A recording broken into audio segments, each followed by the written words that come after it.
तो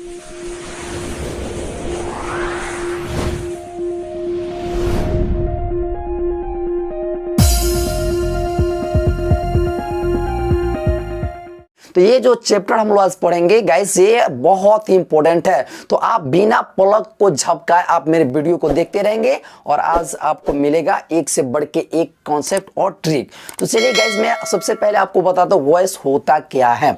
ठीक है, तो देखिए गाइस, यहाँ पे मैंने लिखा वॉइस। तो वॉइस का मतलब आप ये ना समझेंगे कि साउंड होता है। ठीक है, वॉइस का मतलब ये नहीं समझेंगे कि साउंड होता है। ठीक है, आज वॉइस क्या है मैं चीज को आपको बता रहा हूँ। चलिए एक आपसे एक छोटा सा क्वेश्चन ही मैं पूछ लेता हूँ। ठीक है, छोटा सा मैं आपसे क्वेश्चन पूछ यदि जो लोग वॉइस पढ़ चुके हैं उसके लिए क्वेश्चन है और बहुत ही इंटरेस्टिंग क्वेश्चन है गाइस। यदि मैं आपसे पूछूं कि डॉग का वॉइस क्या होगा तो आप बताएंगे? थोड़ा डॉग का वॉइस बनाकर दिखाइए। डॉग का वॉइस बताइए, वॉइस क्या होगा इसका? चलिए जल्दी कीजिए, कमेंट में आप फट से लिख करके बताइए कि सर डॉग का वॉइस ये होगा या दिस दैट कुछ भी।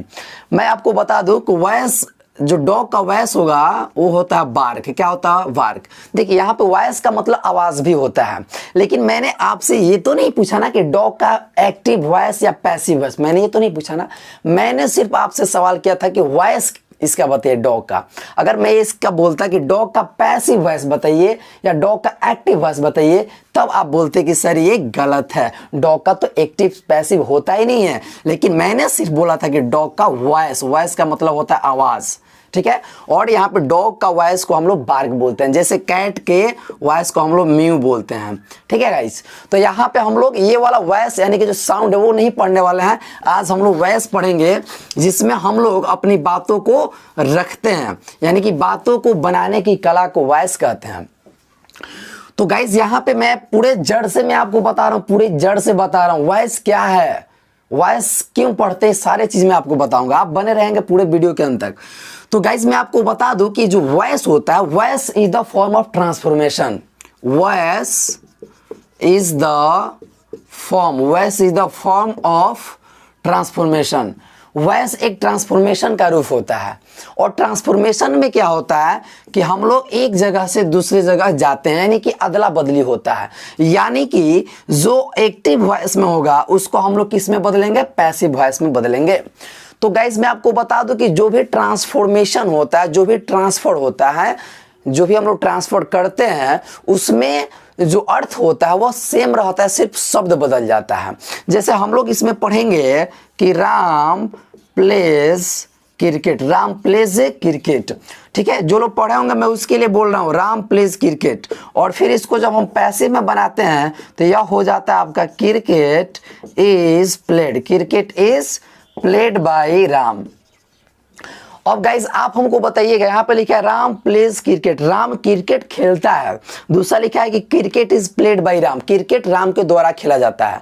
अच्छा बताइए, राम क्रिकेट खेलता है चाहे क्रिकेट राम के द्वारा खेला जाता है, इन दोनों जो वाक्य है इसमें क्या अंतर है? हमें तो नहीं लग रहा है कि इसमें कोई अंतर है, क्योंकि यहाँ भी खेलने का काम राम ही कर रहा है और इसमें भी राम ही कर रहा है। यहाँ पे कह रहा है क्रिकेट इज प्लेड, क्रिकेट खेला जाता है बाय राम, राम के द्वारा। तो क्रिकेट जो खेलने का काम कर रहा है, दोनों वाक्य में आप देखिएगा तो राम ही तो काम कर रहा है। यानी यहां भी राम खेलने का काम कर रहा है, यहां भी जो खेल हो रहा है वो राम के द्वारा ही हो रहा है। तो गाइस ये हम लोग हो गए, ये वॉइस हो गया, हो गया आपका एक्टिव, हो गया आपका पैसिव वॉइस।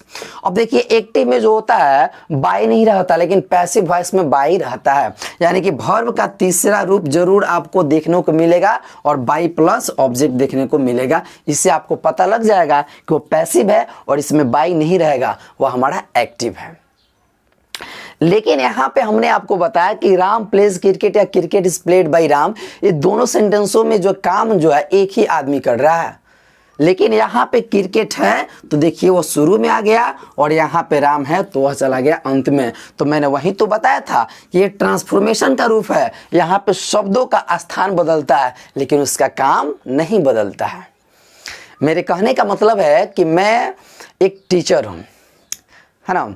चूंकि मैं एक टीचर हूं तो मैं यहाँ पे पढ़ाने का काम कर रहा हूं। मान लीजिए मैं अभी पटना पढ़ा रहा हूं और कल को मैं दिल्ली चला जाऊं, तो क्या मैं दिल्ली में जाकर के वहां पे सब्जी बेचने का काम करूंगा या मछली मारने का काम करूंगा?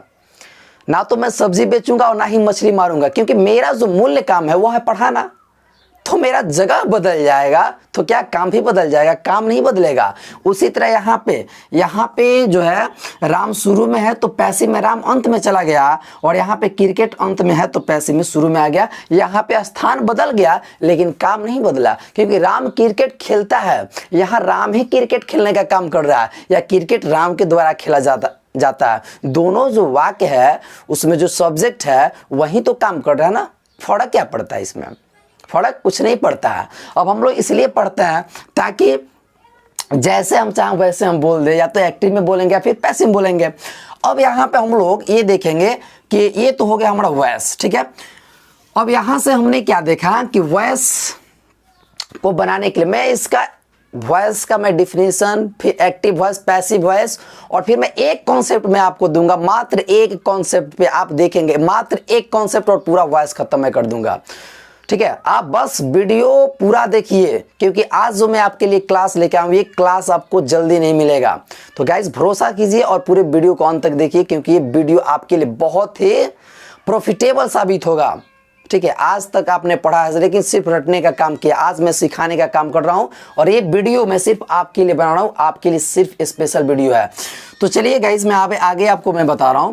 तो ये हो गया हमारा ये चीज है, लेकिन मैं इसके पहले मैं आपको बता दूं कि यहाँ पे राम जो है प्लेज और क्रिकेट ये तीनों है क्या चीज। तो गाइज मैं यहाँ पे बता दूं कि राम खेलता है, क्या खेलता है? क्रिकेट। यहाँ पे राम सब्जेक्ट है और यहाँ पे ये वर्ब है और यहाँ पे क्रिकेट ऑब्जेक्ट है। तो देखिए गाइज किसी भी एक्टिव वॉइस में एक सब्जेक्ट, ठीक है, और एक वर्ब और एक ऑब्जेक्ट की आवश्यकता पड़ती है। अगर किसी भी सब्जेक्ट में सब्जेक्ट वर्ब और ऑब्जेक्ट हो, किसी भी वाक्य में सब्जेक्ट वर्ब और ऑब्जेक्ट होगा टेंस के अंतर्गत, तो हम उसका वॉइस बनाएंगे। तो मैं गाइस आपको बता दूं कि सबसे पहले जो है हमें ये जानना चाहिए कि सब्जेक्ट क्या है, वर्ब क्या है और ऑब्जेक्ट क्या है। ये तीन चीज अगर आप जान गए ना तो भरोसा कीजिए कि आप अभी का अभी आप active to passive, passive to active आप सीख लेंगे। तो चलिए मैं आपको सबसे पहले ये बता देता हूँ। अभी गाइस यहाँ पे सब्जेक्ट लिखा हुआ है, ठीक है, यहाँ पे वर्ब लिखा हुआ है और यहाँ पे ऑब्जेक्ट लिखा हुआ है। तो सबसे पहले ना गाइस आप इसको वर्ब को जानिए कि वर्ब क्या है।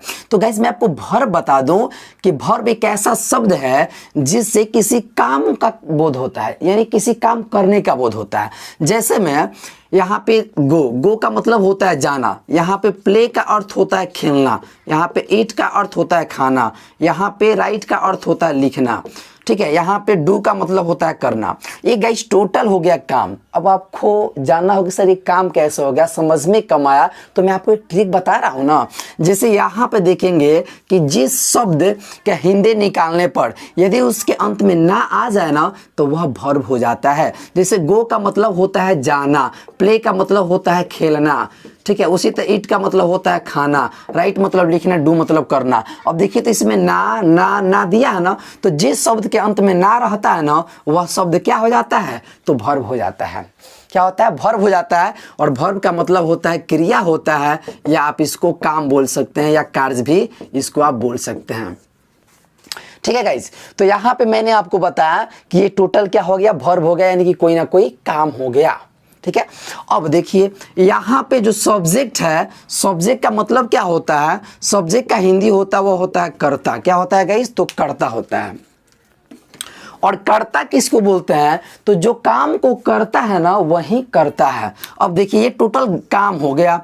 अब इस काम को जो करेगा ना वही सब्जेक्ट हो जाएगा। जैसे मैंने लिखा कि आई गो का मतलब होता है मैं जाता हूं। अब देखिए जाने का काम हो रहा है ना, तो जाने का काम कौन कर रहा है? तो मैं कर रहा हूं, यानी कि मैं जाता हूं।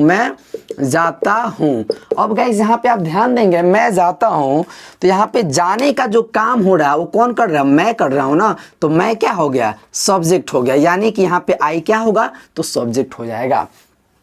दूसरा हमने देखा कि राम इट्स एन एप्पल, कह रहा है कि राम इट्स एन एप्पल, कह रहा है कि राम एक सेव खाता है। अब जो खाने का काम है वो कौन कर रहा है? तो राम कर रहा है। तो जो काम करता है ना वही करता, यानी कि सब्जेक्ट हो जाएगा। तो यहाँ पे राम हो गया हमारा सब्जेक्ट। अगर गाइस थोड़ा कम समझ में आया हो ना तो मैं आपको एक अच्छा कॉन्सेप्ट बता रहा हूँ, ट्रिक बता रहा हूँ, ठीक है। तो ये हो गया हमारा सब्जेक्ट हो गया, ठीक है, ये हो गया सब्जेक्ट और ये हो गया वर्ब। अब ऑब्जेक्ट क्या होता है, ऑब्जेक्ट भी आप समझेंगे, ठीक है, या आप इस तरीके से भी आप समझ सकते हैं कि सब्जेक्ट क्या है। देखिए तो इस वर्ब से ना कौन लगाकर या किसने लगाकर, कौन या किसने लगाकर प्रश्न करेंगे और जो जवाब आएगा ना वही हमारा सब्जेक्ट हो जाएगा। जैसे हमने बोला कि सीता खाना पकाती है, तो पकाने का काम कौन करती है, तो सीता क्या हो जाएगा, सब्जेक्ट। अच्छा हमने बोला कि अमित सर इंग्लिश पढ़ा रहे हैं, तो यहाँ पे पढ़ाने का काम कौन कर रहा है, अमित सर ना, तो अमित सर हो गए हमारे सब्जेक्ट। तो जो काम को करेगा वो सब्जेक्ट होगा और जो काम होता है वो हमारा वर्ब होता है, ठीक है। अब देखिए यहाँ पे ऑब्जेक्ट क्या है, तो ऑब्जेक्ट भी बहुत ज्यादा इंपॉर्टेंट है, क्योंकि जब तक हमको ऑब्जेक्ट समझ में नहीं आएगा तब तक हम वॉइस को नहीं समझ पाएंगे अच्छा से। तो गाइज मैं आपको बता देता हूं कि जो भी काम होता है, ठीक है, जो भी काम होता है, ठीक है ना, जो भी काम होता है वो क्या हो जाता है, जो ये देखिए टोटल क्या हो गया, वर्ब हो गया, ठीक है। अब देखिए जिस शब्द पर क्रिया का प्रभाव पड़ता है ना, जिस शब्द पे क्रिया का प्रभाव पड़ता है वही होता है ऑब्जेक्ट। क्या होता है, ऑब्जेक्ट, ठीक है। यहाँ पे आप एक ट्रिक भी आप यहाँ पे लगा सकते हैं, आप वर्ब से जो है आप एक सवाल कर सकते हैं, ठीक है, क्या या किसको, क्या या किसको लगा करके आप सवाल कीजिएगा और जो आपका आंसर आएगा ना वही आपका हो जाएगा ऑब्जेक्ट, वही क्या हो जाएगा, आपका ऑब्जेक्ट हो जाएगा। आप यहाँ पे लीजिए एग्जाम्पल, आपको समझ में आ जाएगा। जैसे गाइस यहाँ पे मैंने बोला कि आई eight an apple, I eight an apple, कह रहा है कि मैं एक सेब खाता हूं। अब देखिए मैं खाता हूं, क्या खाता हूं, सेब। अब बताइए कि मैं एक सेब को खाऊंगा तो सेब प्रभावित होगा कि नहीं होगा हमसे, सेब हमसे प्रभावित होगा ना, सेब पे प्रभाव पड़ेगा। या हम ये भी रूल लगा सकते हैं कि मैं खाता हूं तो मैं क्या खाता हूं, यहाँ पे लगा वर्ब से पूछे कि मैं खाता हूं तो क्या, तो यहाँ पे कह रहा है कि एक सेब, तो एक सेब जो हो गया ये हो गया हमारा ऑब्जेक्ट हो गया। दूसरा एग्जांपल आप ले लीजिए, हमने बोला कि राम बीट्स मी, कह रहा है कि राम मुझे पीटता है। अब देखिए राम मुझे क्या करता है, पीटता है। अब मान लीजिए राम मुझे आकर पीटेगा तो मैं उससे प्रभावित हो जाऊंगा ना। जैसे कहने का मेरा मतलब है कि राम आकर मुझे पीटेगा तो मुझे तो दर्द होगा ना, मैं चिल्लाऊंगा जोर जोर से। मतलब कि यहाँ पे जो है राम जब पीटेगा तो मुझे कोई ना कोई प्रभाव पड़ेगा, यानी कि ये हो गया आपका ऑब्जेक्ट हो गया, ठीक है। तो चलिए आपसे एक सवाल मैं कर लेता हूं। हमने बोला एक सवाल आपसे हो गया, यहाँ पे आप बताएंगे, आप वीडियो को आप रोक करके पूरा कॉपी में नोट कर लेंगे, ठीक है। चलिए हमने एक यहाँ पे दे दिया, राम स्लीप्स एट नाइट, ठीक है। कह रहा है कि राम रात में सोता है। अब बताइए इसमें ऑब्जेक्ट क्या है, आपके 5 सेकेंड का टाइम, आप जल्दी कीजिए।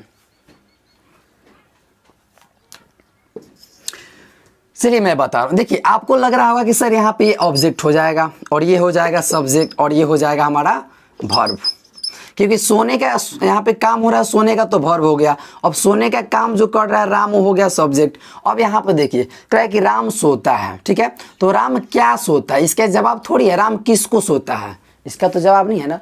अब कह रहा है कि राम सोता है। अब बताइए राम जब सोएगा तो कह रहा है कि राम रात में सोता है, तो राम जब रात में सोता है तो उससे रात को क्या प्रभाव पड़ेगा। ऐसा तो नहीं ना होगा कि रात जो है वो पूरा रंगीन हो जाएगा, रात जो होगा दिन हो जाएगा, इस पे तो कोई प्रभाव पड़ेगा नहीं। मतलब सीधा सा है कि जिस पे प्रभाव पड़ता है वही ऑब्जेक्ट होता है, इस पे प्रभाव नहीं पड़ रहा है, इसका मतलब ये ऑब्जेक्ट नहीं है। आई होप कि आप लोग समझ गए होंगे कि सब्जेक्ट क्या होता है, ऑब्जेक्ट क्या होता है, वर्ब क्या होता है, ठीक है। और फिर मैं वीडियो थोड़ा सा बहुत बड़ा हो जाएगा तो गाइस अगला जो हमारा पार्ट होगा उस पर भी मैं आपको पूरा डीपली जो है मैं बता दूंगा, ठीक है। रूल लिखवा करके मैं बताने का प्रयास करूंगा। तो गाइज आगे का जो इसका पार्ट होगा उसको आप जरूर देखें, क्योंकि उसमें मैं आपको वीडियो में बताने वाला हूं कि कैसे हम एक्टिव से पैसिव, पैसिव से एक्टिव कर लेते हैं। मात्र 2 सेकेंड 3 सेकेंड के अंदर में हम लोग एक्टिव टू पैसिव पकड़ लेंगे। तो गाइस वीडियो बहुत बड़ा हो जाएगा, इसलिए मैं अब यहीं पे इस वीडियो को समाप्त करता हूं। वीडियो के अंत तक बने रहने के लिए बहुत बहुत धन्यवाद और अगला पार्ट जरूर देखें, क्योंकि यह वीडियो आपके लिए बहुत बहुत बहुत ही इंपॉर्टेंट होने वाला है। Thank you so much.